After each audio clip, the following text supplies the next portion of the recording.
Hello, everybody, and welcome back to The Advisor with Stacey Chillemi. Today, I'm very excited because we have a very special guest today. Her name is Diane Hayworth, and she is a heart-centered coach, and she is just an amazing individual who has a lot of spiritual knowledge. And today, she's going to talk about the Be Love principles. And for anyone who doesn't know what it means, you're going to find out because could have a huge impact on your life, both mentally and spiritually, and can enhance your life in many ways. So I want you to listen, keep your ears open. And if you like this episode, don't forget to subscribe and follow our channel because you'll get a lot more of really great information on how to improve your overall health and your overall life. So it's a great honor to have you on the show, Diane. I am so happy you're here and you have such great things that you've done with yourself. Tell everybody a little about yourself and what you do. Well, thank you very much for inviting me on. I love spending this time with you and everyone that's going to see this and listen. You know, I tell everybody I'm just a regular person. I grew up in a small town in Virginia outside of Washington, D.C., was really rural at the time. Yeah. I went to school, got married, went to church, watched Oprah, read books, did everything I thought I was supposed to do. Yeah. And my life didn't work the way I thought it would or Right. should, the way I Mhm. thought I'd been promised. And Right. that's when I started saying, wait a minute, what's missing? Yeah. And what I realized was I was looking all the way here, this person, this book, that class, whatever that was. And where I really needed to look was inside. And that's when everything changed for me. I love that. I love that. Now, when you talk about going inside yourself, Yeah. is it, how do you do that? Because a lot of people don't know how to connect within, because we have a special energy inside us. We have we have empowerment inside us. We have love inside us. We have knowledge and wisdom. We're faith-based inside. There's so many things that our energy produces and it leads us to go. But, a lot of people don't know how to connect with their inner self, and they don't know how to understand what's going on and the messages our energies give us. So, how did you connect inside to your heart? I really appreciate you asking it in that way because I certainly didn't know what to do. It wasn't until in almost 30 years ago now that someone introduced me to meditation. And believe me, in this little small rural town, nobody knew anything about meditation. That was like a weird hippie thing they thought, right? This wasn't accepted. We didn't even have yoga studios back then. Right. So it wasn't normal by any means. But I just instantly knew, oh, this is something. And I started practicing without judgment because like many people I found with my clients, if their mind doesn't stop immediately, they think they're doing something wrong. And that's not the truth. Right. What I found with meditation after I practiced and practiced it now for almost 30 years was I could literally silence all of those voices in my head. The ones that Mhm. said, this isn't right. You're not good enough. Why didn't you do it this way? Why didn't you marry that guy? Why didn't you go to that school? All of those. Yeah. And once those started to dissipate, I had this calm strength and courage and joyful energy inside that I literally had never accessed before. And it Right. wasn't that I, hadn't been happy in at different times. Of course I had, but this was it is just a strength that I believe is inside all of us. I call it your divine spark, that creative, intelligent, expansive energy that literally makes the tides go in and out, that creates galaxies. It's inside each one of us. Yeah.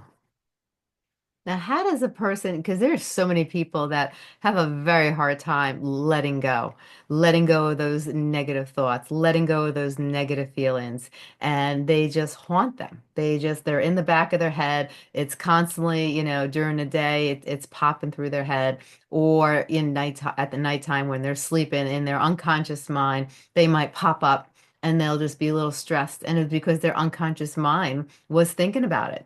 So Yes. it's like they can't get away from it, and it's pulling them back into an area they don't want to be in their life.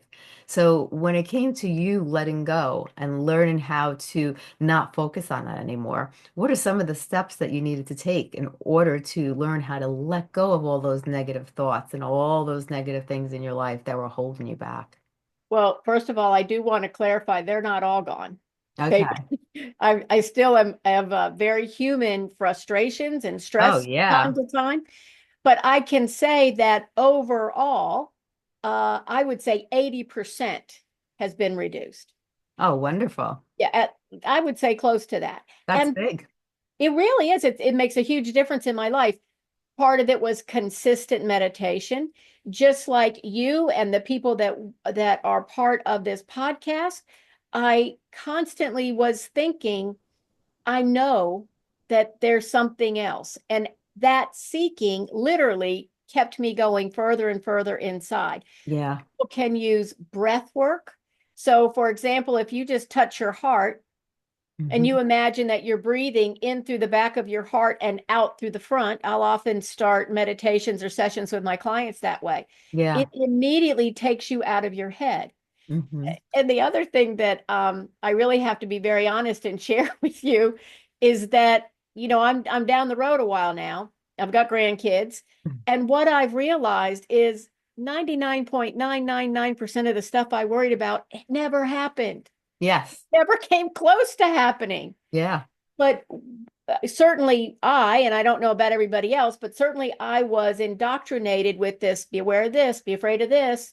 Don't take your eye off this ball. You need to make sure what's going on. And when I could let that go Yeah. and go, wait a minute, what's important here?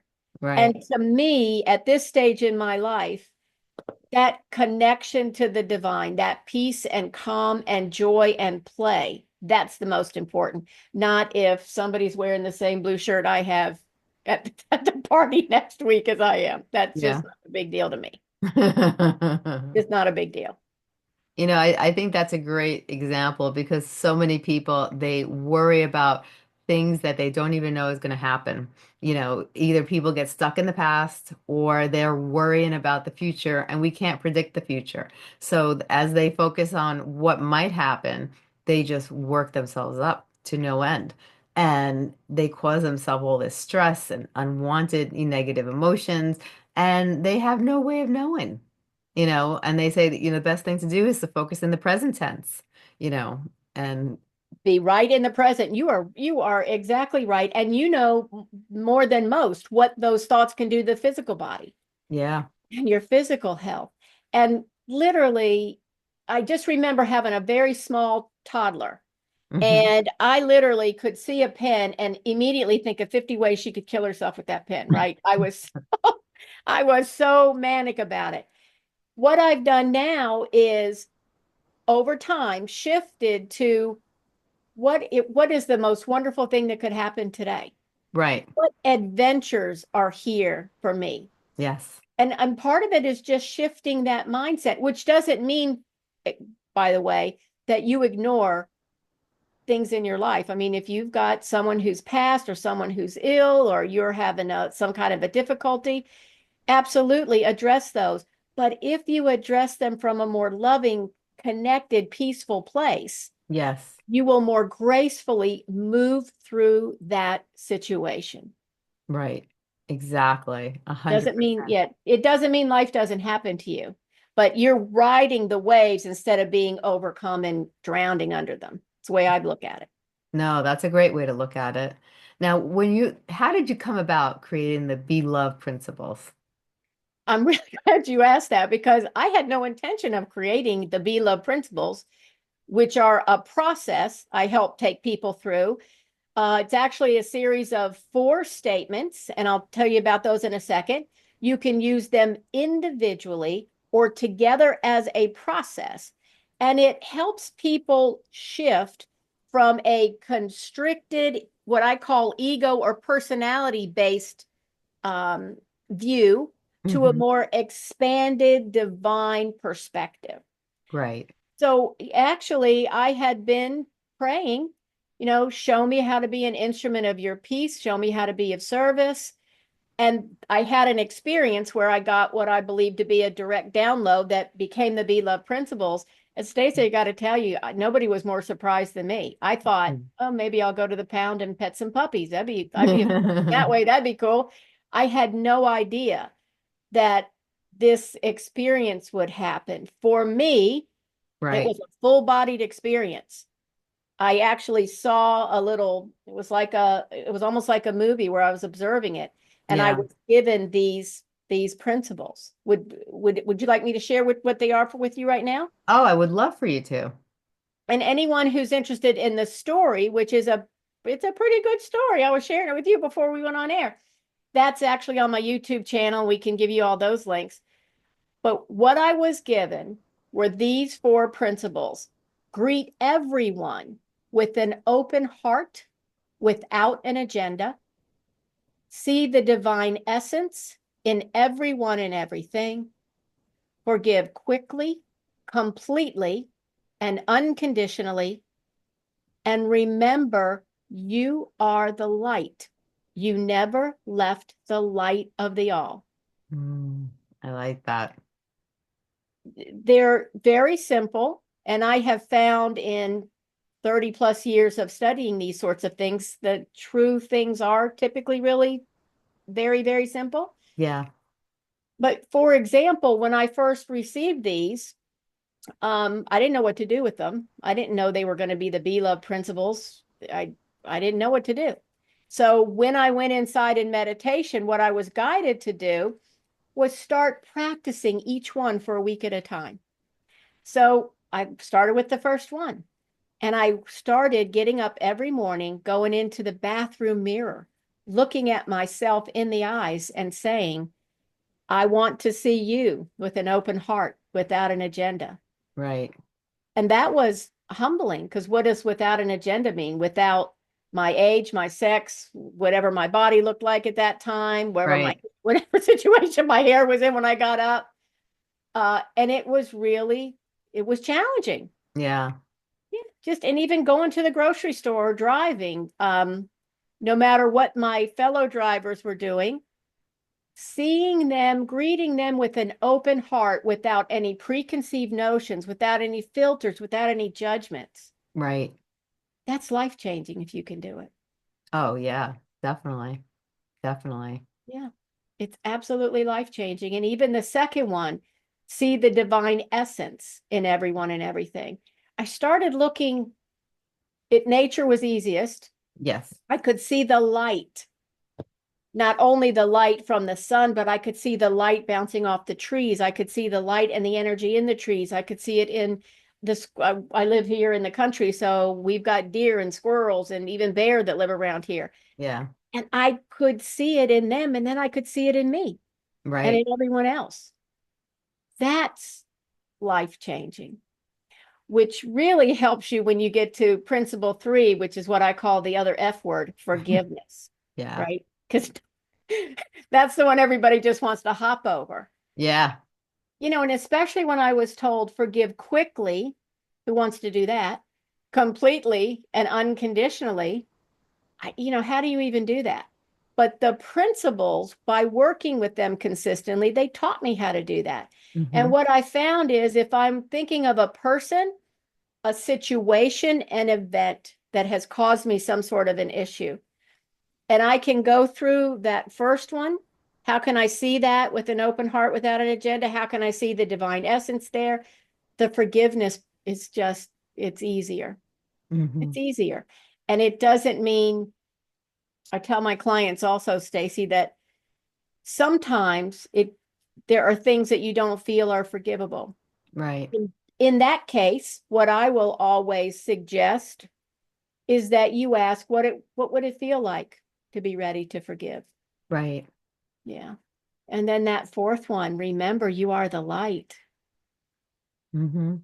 Yeah. And you are the light, and everybody else is too.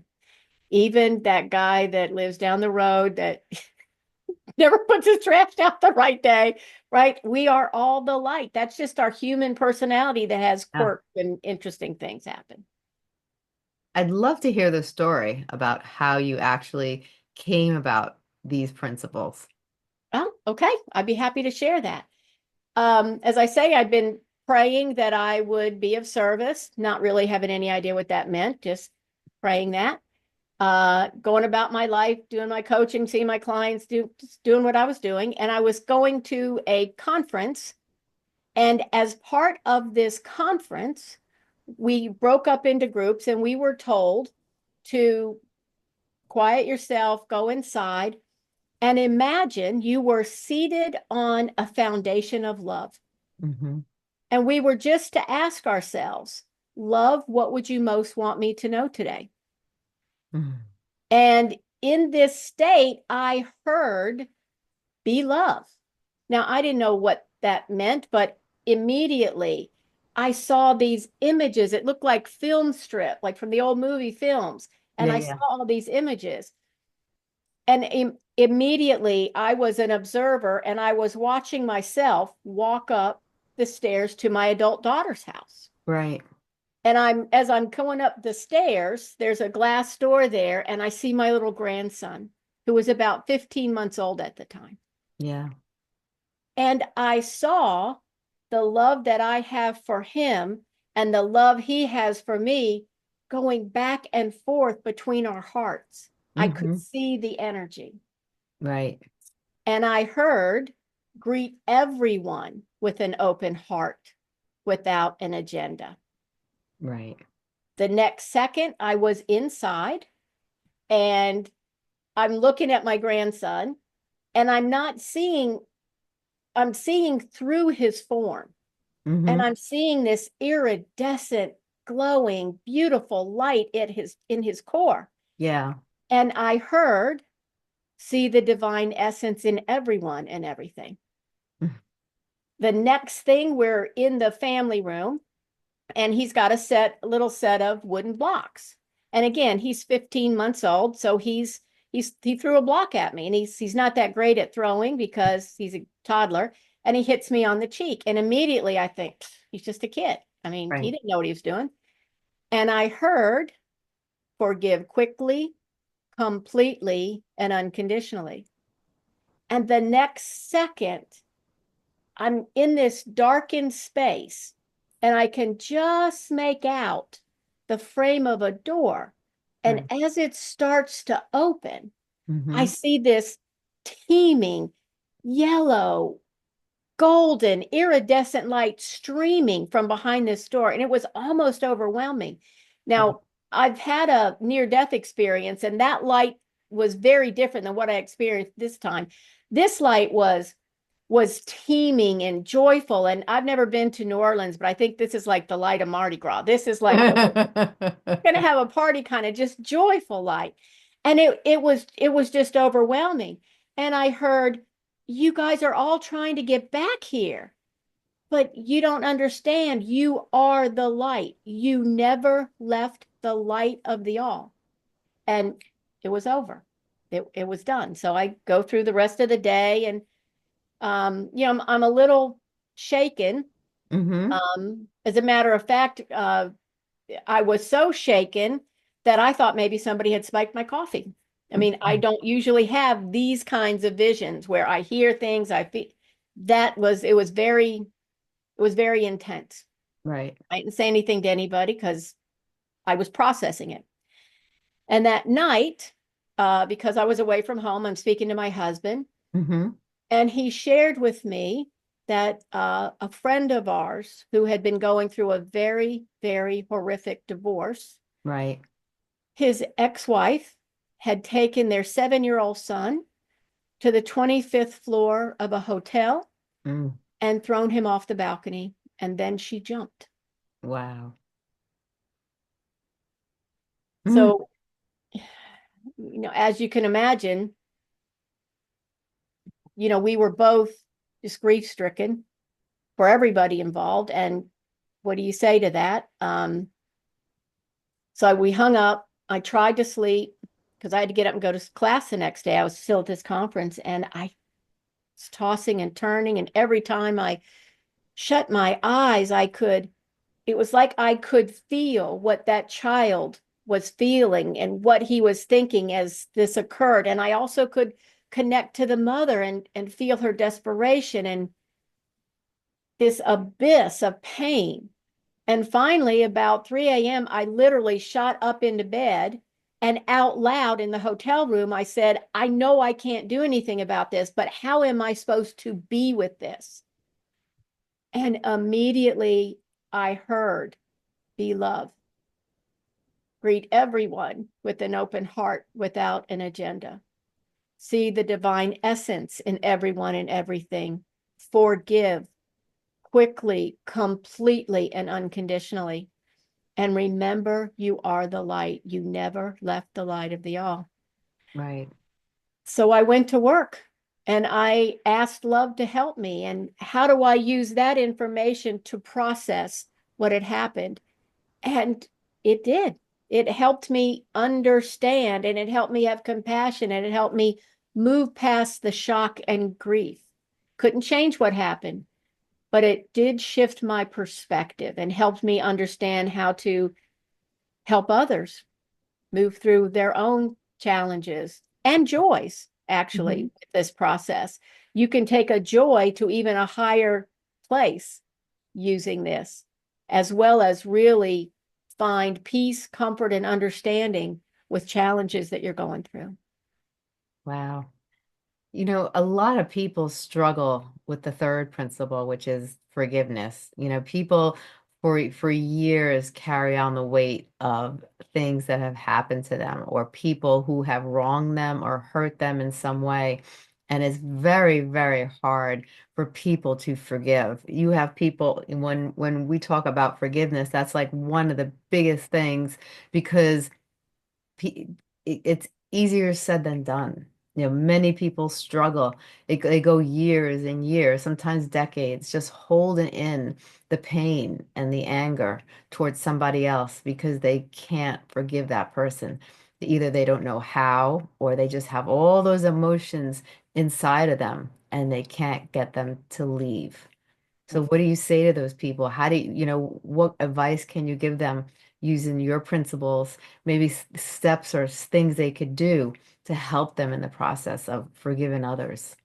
Well, first of all, I want to say I understand. That was me. And not only me personally, but I've worked with so many clients that have literally still been holding on to grudges and resentments against people who are dead. Yeah. But that unfairness and that why did this happen to me? Mm-hmm. That's really palatable. And it does. It can shape the way that you see the world. Oh, yeah. The first thing I would say is when you use any forgiveness process, whether it's the Be Love principles or anything else, from my understanding, the intent is not to condone behavior. Mm-hmm. Or I'm never going to say that was the right thing to do or this should have. I'm just not. I'm just Right. not. I want people to honor their feelings Mm-hmm. and get professional help when they need to, Right. because we all need that. Yep. And if they are sincerely interested, or when they're sincerely interested in connecting to the inner divine light within, that really can help you see past any limitation in your life, Right. regardless of what that is. That's where the freedom is. That's where the freedom is. Stacy, I know you've seen the same thing. You've seen someone who has held a grudge or Mm-hmm. a resentment. It's really poison to the system. Oh, yeah. And when you see them relax into love, their whole physical demeanor changes, Yes. outlook changes. Mhm. They say, and you and I have said the same thing, the person who's the most hurt by resentment is the one holding the resentment. Right. And that's why I'm never going to tell anybody they have to forgive anything. But what I will invite them to do is just play with the idea of what would it be like Mm-hmm. if I was ready to forgive. Right. And when people have something that is really horrific, I'll even use a scale system with them and ask them, on a scale of 1 to 10, how much have they forgiven? And we'll do some work with the principles or some of the other methods and move them along the scale. And they just feel a difference. They Right. feel a difference mentally, spiritually, and sometimes it's physical as well. Oh yeah. Yeah, it's physical as well. Although I'm not a doctor, I'm not a psychologist, I'm nothing that ends in a ologist.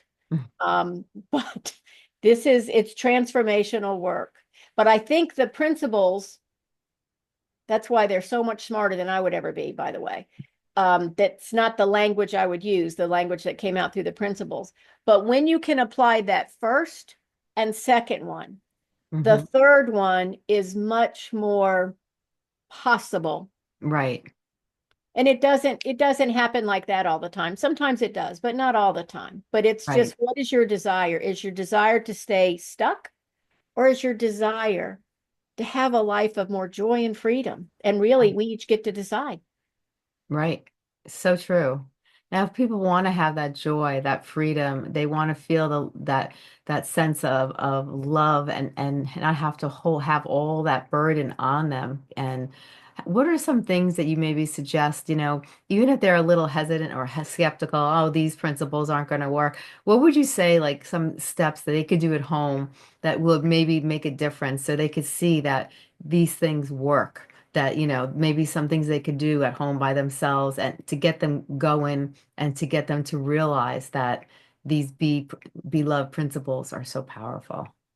Well, one of the first things that I encourage people to do is use these in a way that makes sense to them. So it could be that they pray them. I actually say them before I get out of bed every day, Hmm. and I repeat them before I go to sleep. I had one client who would actually, she took the train to work. And between when she got off the train to walking to work, every step, she actually would embody one of the principles. Right. Play with them. That's one thing I would do. I mean, what would it be like? Let's just ask everybody right now. What would your life be like every day, day to day, if you could greet yourself with an open heart? Right. See that divine essence in yourself. Forgive yourself for Right. all the stuff that we hold against ourselves. And to realize, what if I am a divine spark?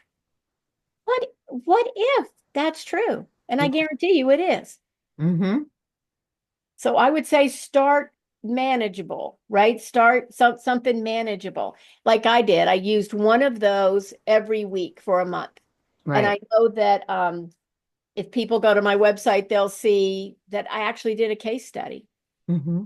And this was the first quarter of 2020. I started it in December 2019, and nobody knew what was coming. And I had a group of people who committed to using the principles 5 days a week consistently for 3 months. Mm-hmm. So we start in January, and we use them in different ways. We would use them as somebody would relate to their body and their physical health. Right. What it would be like to greet my body like this, to see the divine light. What about relationships with people? So we use them in all these different ways. And then COVID starts coming up, and Right. everybody's affected, of course. I Right. had several people who were part of the study who had their own physical issues, serious issues. Several people had elderly parents that were either in nursing homes or very volatile situations. They were worried about that. I had other people that were like, oh my gosh, I'm going to be housebound with my whole family, and I'm going to have to teach these kids and Yeah. work. And what am I going to do? How am I going to get groceries? And still, they use the principles. We had a measuring survey that they completed every week. And as a group, we found, I'll read you some of these results because they're pretty fantastic, I think. Their sense of self-love increased by 14%. Wow. Their happiness increased 14%.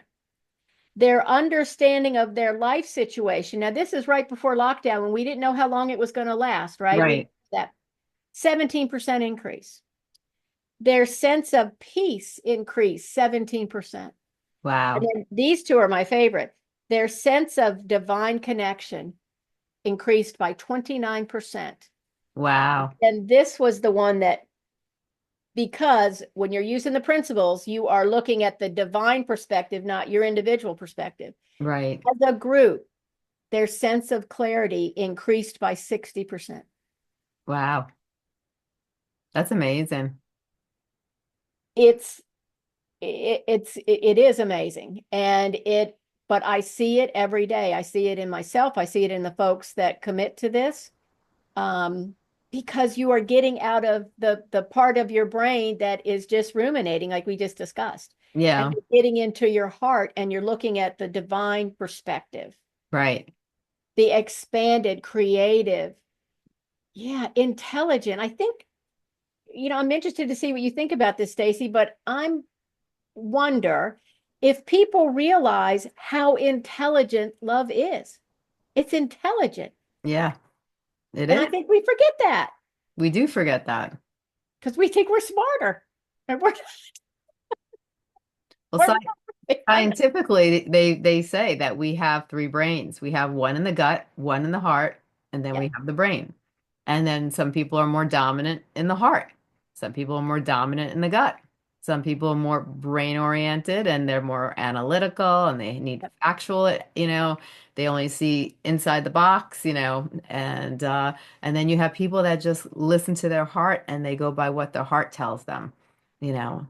I'm so glad you brought that up. I love the work of Dr. David Hawkins, Hmm. and he talks about the emotional scale, right? Hmm. And those lower emotions, shame, guilt, fear, anger, that Hmm. keeps us in this reptilian part of the brain. Yes. One of the things that the principles do is expand you into that. If you look at his scale, the door that swings to this part of your brain is hope, love, play, joy, understanding the oneness. Yes. That helps shift us literally, biologically, to the part of our brain where we can embrace those. Yes.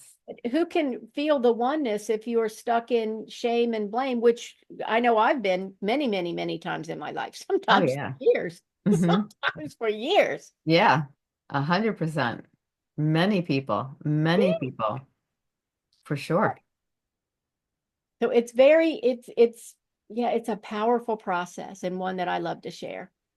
And usually when you work with people, how long does it take for people to start be able to actually connect with their divine light, being able to see life differently, to be able to feel differently, to be able to maybe feel lighter, more love, more fulfilled, more joy and happiness in their life? And nothing happens overnight. It's a process, and everybody's different. We all come from different walks of life. So some people might have more garbage than others. And some people, might lack certain things that others don't. So it's different for everybody. But when you work on the divine and you work with these with beloved principles, when do you like on an average, when do you see people start to change and start to see a more positive outlook on their life and their overallness? To be perfectly honest, when I have taught this on stage, when I'm in an event, I Yeah. have seen people shift after the end of the talk. Wow. Now, consistency is the key, right? Yes. Consistency is the key. So that's why we actually have like a monthly membership where we work on all kinds of things like this. We explore things like this, and I have little 6-week Be Love Principle classes. But you can, coach one-on-one for 6 months if you want to. And a lot of times, some of the coaches and the professional folks want to do that because they really want to go deep. But it does not take long to get a measurable result. But the client's responsibility is the consistency and the commitment. If you want to enjoy calm, connection, and confidence, then your responsibility is the commitment and the consistency. And that's true with almost anything. Yes, definitely. 100%. Now, if you had to take today's conversation, you wanted to focus on some important aspects of today's conversation, what are some takeaways that you'd like to emphasize to the listeners today? Well, first of all, anybody can do this. We are all connected.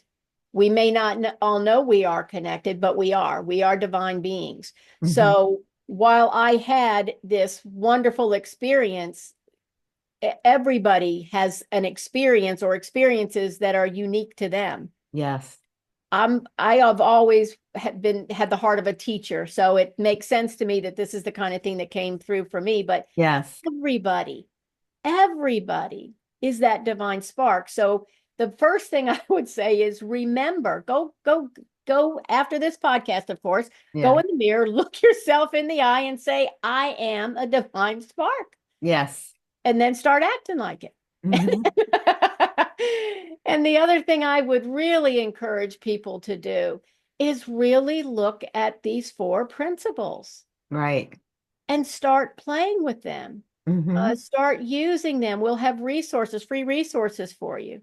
Right. They're they are powerful, but like anything else, I was just walking around a dealership and I saw this beautiful Ferrari that was very powerful. Right. If you never get in and drive it, you're only you're only gonna say, yeah, I know that thing is powerful. I've seen it.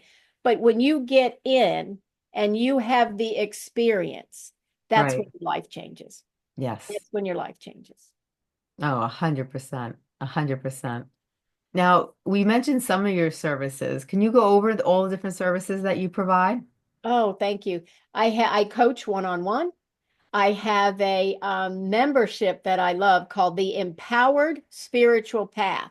Hmm. And I was really deliberate in that because this is a group where together we empower each other through tools and techniques like the Be Love principles, but not only them, where we remember our divine connection Right. and explore ways to go from there.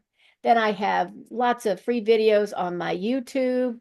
I have Be Love Principle classes. I've got one that's already evergreen, but I'm going to be having some live classes this year on Zoom so that we can all learn together. Because I know that we are in a time of this tremendous invitation for Yeah. us all to live more loving lives. And it is so much more fun in community, just like Yeah. the community that you've created here. Right. Right. I love that. I love that. Now, if people wanted to contact you, would they go to your website or do you have a social media outlet that you prefer, or how could people Um, contact you? I would say you can go to beloveprinciples.org. Hmm. And I'm sure we'll have everything in the descriptions. I'm happy to offer what I call the Be Love bundle to your audience, and you'll get actually a little ebook, a workbook. You'll get 3 meditations, and you'll also I worked with a beautiful musician. We created a Be Love song, and you'll get a free Oh, download of that as well. I love it. I love it. That's amazing. Yep, I'm very excited about my song actually. Well, I maybe love one my day music. you'll come back and sing it for us. Well, maybe I'll let him do that because that would be better for you and your audience.